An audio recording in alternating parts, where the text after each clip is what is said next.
الحمد لله رب العالمين والصلاة والسلام على أشرف الأنبياء وعلى آله وأصحابه أجمعين ومن تبعهم بإحسان إلى يوم الدين. أما بعد، فأعوذ بالله من الشيطان الرجيم. بسم الله الرحمن الرحيم. قل إن صلاتي ونسكي ومحياي ومماتي لله رب العالمين لا شريك له وبذلك أمرت وأنا أول المسلمين. محترم المقام صدر اجلاس، معزز علماء کرام، بزرگوں، نوجوان بھائیوں اور پردہ نشین خواتین اسلام، آج کا یہ جو عظیم الشان اجلاس مسجد حاضرہ میں منعقد ہے، اس میں بہت ہی مختصر سے وقت میں ایک انتہائی اہم عنوان کہ توحید ہماری زندگیوں میں کیوں ضروری ہے، یا ایک مسلمان کی، ایک انسان کی زندگی میں کیوں ضروری ہے، اس پر مجھے اظہار خیال کرنا ہے۔ رب العالمین کی معرفت، رب العالمین کے حقوق کی معرفت، اللہ کی ربوبیت کو ماننا، اللہ کے اسماء و صفات کو ماننا، اور اللہ تبارک و تعالیٰ کی بندگی کو تسلیم کرنا، اور ان تمام معاملات میں اللہ تبارک و تعالیٰ کو یکتا جاننا، اکیلا جاننا، اور اپنی زندگی کے سارے معاملات صرف اور صرف اللہ تبارک و تعالیٰ سے جوڑنا، ہر طرف سے رخ موڑ کر اللہ تبارک و تعالیٰ کے سپرد اپنے آپ کو کر دینا، غیر اللہ سے کٹ کر اللہ تبارک و تعالیٰ سے جڑ جانا، ہماری محبتوں کا اصل مرکز اللہ ہو جائے، ہمارا خوف اصل اللہ تبارک و تعالیٰ ہو جائے، ہماری امیدوں کا اصل محور و مرکز اللہ تبارک و تعالیٰ ہو جائے۔ غرض یہ کہ رب العالمین ہماری اور آپ کی زندگی کا اصل مقصد ہو جائے، اسی کو توحید کہتے ہیں، اور ہم اور آپ الحمدللہ اس بات کو بارہا سنتے ہیں۔ آج ہم صرف اس پہلو کو دیکھیں گے کہ یہ توحید ہماری اور آپ کی زندگی میں یا اس دنیا میں کیوں ضروری ہے۔ اگر یہ سوال ہم اور آپ قرآن و سنت میں اس کا جواب تلاش کریں تو یقین مانیے بلا مبالغہ بیسیوں اللہ تبارک و تعالیٰ نے اسباب گنائے ہیں، وجوہات بتائی ہیں۔ پیارے نبی صلی اللہ علیہ وسلم نے متعدد اسباب گنائے ہیں کہ ایک بندے کو کیوں موحد ہونا چاہیے، کیوں توحید والا ہونا چاہیے، رب العالمین کی توحید کو سب سے زیادہ اہمیت کیوں دینی چاہیے، سب سے زیادہ اس دنیا کے اندر توحید کی طرف ہماری اور آپ کی توجہ کیوں ہونی چاہیے، اس کے جواب میں بیسیوں اسباب مجھ کو اور آپ کو ملتے ہیں۔ میں آج مختصر سے وقت میں کوشش کروں گا کہ کچھ اہم اسباب صرف آپ کے سامنے ذکر کر دوں کہ توحید کیوں ضروری ہے، یا توحید ہی ہماری اور آپ کی زندگی میں سب سے پہلی ترجیح کیوں ہونی چاہیے۔ حاضرین گرامی قدر، اس کے جواب میں سب سے پہلی بات جو مجھ کو اور آپ کو قرآن و سنت میں ملتی ہے وہ یہ ہے کہ یہ توحید رب العالمین کا حق ہے، اللہ تبارک و تعالیٰ کا حق ہے۔ نبی علیہ السلام نے حضرت معاذ سے پوچھا تھا، یا معاذ اتدری ما حق اللہ علی العباد وما حق العباد علی اللہ؟ معاذ تمہیں پتا ہے کہ اللہ تبارک و تعالیٰ کا بندوں پر کیا حق ہے اور بندوں کا اللہ پر کیا حق ہے؟ حضرت معاذ نے کہا تھا اللہ و رسولہ اعلم، اللہ کے نبی نے کہا حق اللہ علی العباد ان یعبدوہ ولا یشرکوا بہ شیئا، اللہ کا بندوں پر یہ حق ہے کہ وہ اللہ ہی کی عبادت کریں، اس کے ساتھ کسی کو شریک نہ ٹھہرائیں۔ حضرات گرامی قدر، آج کی دنیا اپنے آپ کو حقوق کے علم بردار کہتی ہے، حقوق کے علم بردار اپنے تعارف میں بڑے شان سے کہتی ہے، حقوق نسواں، مزدوروں کے حقوق، بچوں کے حقوق، فلاں کے حقوق، کمزوروں کے حقوق۔ رب العالمین جو ساری کائنات کا خالق ہے، مالک ہے، رازق ہے، ذرہ ذرہ جس کے حکم کے تابع ہے، اس کے حق کی بات کون کرے گا؟ یہ توحید اس لیے ضروری ضروری ہے کہ یہ رب العالمین کا حق ہے، اور اللہ کے نبی صلی اللہ علیہ وسلم نے کہا سارے انسانوں پر یہ اللہ تبارک و تعالیٰ کا حق ہے، اسی لیے ہماری اور آپ کی زندگی میں اس توحید کو سب سے پہلا مقام حاصل ہے اور حاصل ہونا چاہیے۔ دوسری بات اگر قرآن و سنت میں دیکھیں تو قرآن و سنت میں ہم اور آپ کو بتایا گیا کہ توحید اس لیے ضروری ہے کہ اسی کے لیے اللہ نے ہم اور آپ کو پیدا کیا۔ اللہ نے فرمایا وَمَا خَلَقْتُ الْجِنَّ وَالْإِنسَ إِلَّا لِيَعْبُدُونَ، میں نے جن و انس کو پیدا ہی اس لیے کیا کہ وہ میری عبادت کریں۔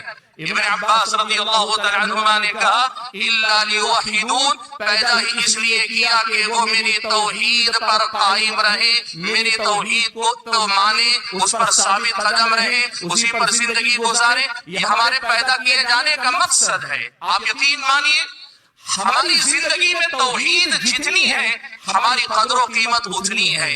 ہماری زندگی میں جو توحید کا مقام ہے وہی ہماری اور آپ کی زندگی کی اصل قدر و قیمت ہے۔ کسی بھی چیز کی قدر و قیمت اس کے مقصد سے جڑے رہنے میں ہوتی ہے، لیکن انسان کو اللہ نے اگر توحید کے لیے پیدا کیا ہے تو پھر یہ سوال کوئی سوال ہی نہیں بنتا کہ وہ انسان خود یہ پوچھے کہ میری زندگی میں توحید کیوں ضروری ہے۔ یہ تمہارا مقصد وجود ہے، جس کے لیے اللہ نے تمہیں دنیا میں پیدا کیا، جس کے لیے اللہ تعالیٰ نے تمہیں وجود بخشا ہے۔ اگر تمہارا وجود ہے تو توحید رہنی چاہیے، اگر توحید تمہاری زندگی میں نہیں تم بے معنی، تمہاری زندگی بے وزن، تمہاری دنیا میں کوئی حیثیت نہیں رہ جائے گی۔ یہ اس کا سیدھا سیدھا مقصد ہے۔ قرآن و سنت میں معلوم کر کے دیکھیں تیسری وجہ جو ہم اور آپ کو ملتی ہے کہ یہ توحید کیوں ضروری ہے، تو اس کی وجہ یہ ہے کہ اللہ تعالیٰ نے اس کائنات کو پیدا کیا، بنایا، اور بنانے کے بعد اللہ نے کہا اس ساری کائنات یہ اپنے تمام تر قیمتی اثاثوں کے ساتھ،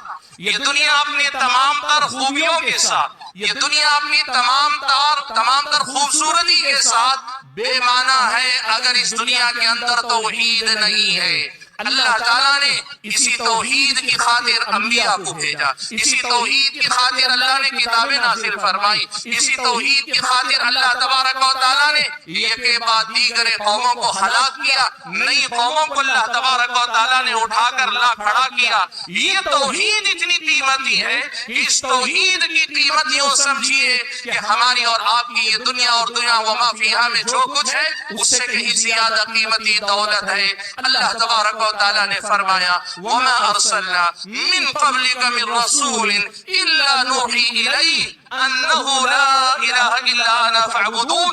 آپ سے پہلے جن کو بھی ہم نے رسول بنا کے بھیجا، ہر رسول کو ہم نے یہی پیغام دیا کہ لا الہ الا انا، میں ہی معبود برحق ہوں، فاعبدون، لوگوں کو چاہیے کہ وہ میری ہی عبادت کریں۔ اللہ نے اس کائنات میں سب سے بڑی دعوت، سب سے عظیم دعوت، سب سے اہم پیغام، سب سے ضروری پیغام، سب سے اہم تعلیم، سب سے اہم روشنی اور انسانوں کے لیے دیا گیا سب سے بڑا تحفہ اس توحید کو قرار دیا ہے۔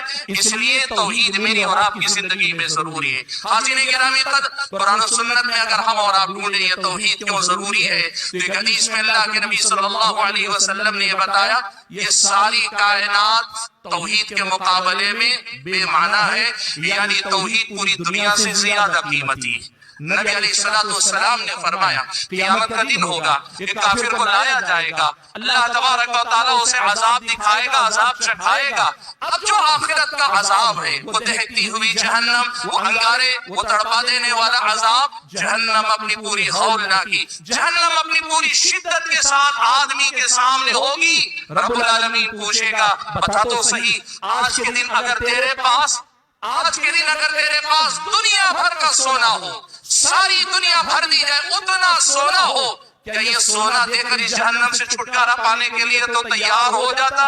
نبی علیہ السلام نے کہا وہ انسان کہے گا کہ ہاں میرے رب، اگر آج کے دن میرے پاس اتنا سونا، دنیا بھر بھی سونا ہوگا، وہ سارا سونا دے کر بھی اگر مجھے جہنم سے بچنا پڑے میں اس عذاب سے بچ جانا چاہوں گا۔ رب العالمین کہے گا آج تو کوئی بات نہیں بنے گی، دنیا میں میں نے اس سے زیادہ آسان چیز تجھ سے مانگی تھی، تجھ سے زیادہ آسان چیز کا میں نے مطالبہ کیا تھا۔ رب العالمین کی توحید اس دنیا بھر سونے سے کہیں زیادہ قیمتی دولت ہے، اس سے کہیں زیادہ قیمتی دولت ہے۔ اسی لیے آپ یہ دیکھیے صحابہ نے اور تابعین نے، اور نہیں پچھلی امتوں میں ہر امت میں لوگوں نے اپنی جانیں گنوا دی، اس لیے کہ یہ دنیا اپنی ساری قیمت کے باوجود توحید کی قیمت نہیں بن سکتی۔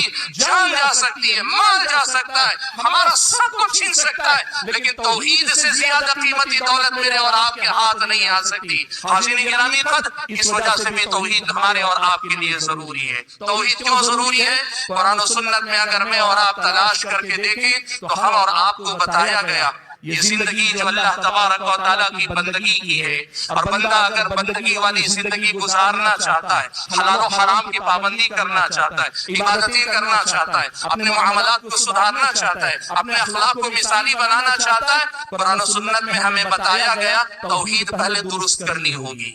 جس بندے کے دل میں توحید صحیح نہیں ہوگی اس کا عمل درست ہو نہیں سکتا، وہ عمل صحیح نہیں کر سکتا۔ وجہ یہ ہے کہ عمل اصل میں اسی توحید کا اظہار ہے، عمل اصل میں اسی توحید کا ثبوت ہے۔ جب بنیاد ہی نہیں ہوگی تو عمارت کس چیز پہ آدمی کھڑی کرے گا؟ اسی لیے آپ دیکھیے کتنے عمل ہیں، اللہ کے نبی صلی اللہ علیہ وسلم نے ان اعمال کو گنایا تو پہلے کہا من کان یؤمن باللہ والیوم الآخر، جو اللہ پر ایمان رکھتا ہو، اللہ تعالیٰ کے آخرت کے دن پر ایمان رکھتا ہو، اس کو چاہیے کہ وہ اپنے مہمان کی مہمان نوازی کرے، اس کو چاہیے کہ اپنے پڑوسی کو تکلیف نہ دے۔ اللہ کے نبی صلی اللہ علیہ وسلم نے کہا ایسے آدمی کو چاہیے کہ وہ یا تو اچھی بات کہے یا خاموشی اختیار کرے۔ بات کو سمجھیے، بات عبادات کی ہو، معاملات کی ہو، اخلاق کی ہو۔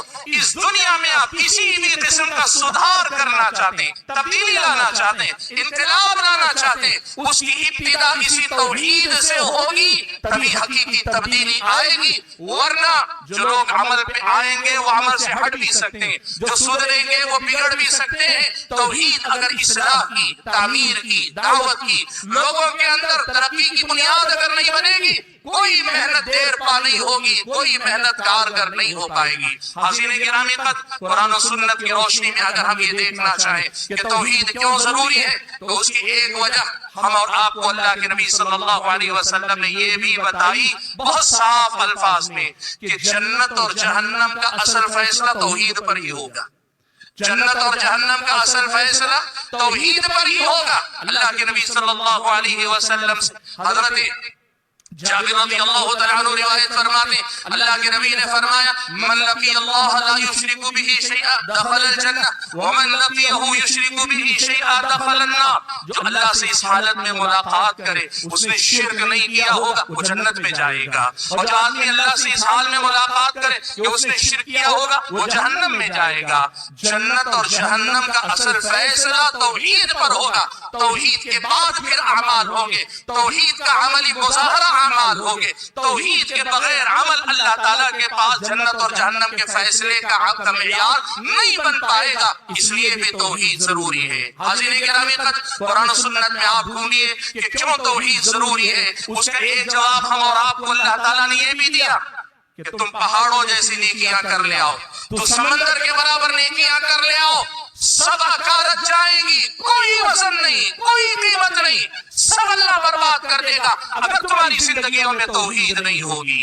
اللہ نے کہا اور انبیاء سے کہا رب العالمین عقیدہ ہمارا کیا ہے؟ انبیاء معصوم ہیں، انبیاء شرک تو دور کی بات معصوم عن الخطا ہوتے، لیکن اس کے باوجود اس توحید کی قیمت اور اس شرک کے نقصان کو بتاتے ہوئے اللہ نے کہا پہلے انبیاء کے بارے میں کہا وَلَقَدْ أُوحِيَ إِلَيْكَ وَإِلَى الَّذِينَ مِن قَبْلِكَ، آپ کے پاس بھی وحی بھیجی گئی، آپ سے پہلے والے انبیاء کے پاس بھی وحی بھیجی گئی کہ لَئِنْ أَشْرَكْتَ، اگر اللہ تعالیٰ نے کہا اگر آپ سے بھی شرک ہوا ہوگا نہیں، انبیاء معصوم ہیں، لیکن شرک کی خرابی اور مذمت بتانے کے لیے کہا اگر آپ سے بھی شرک ہوگا نا لَيَحْبَطَنَّ عَمَلُكَ، اللہ تبارک و تعالیٰ آپ کے عمل کو ضائع کر دے گا، یا یہ شرک آپ کے عمل کو برباد کر دے گا۔ سبحان اللہ، انبیاء کے اعمال کو جو برباد کر دے وہ شرک میرے اور آپ کے اعمال کی کیا حیثیت اس کے سامنے ہوگی؟ بھائیو توحید اس لیے ضروری ہے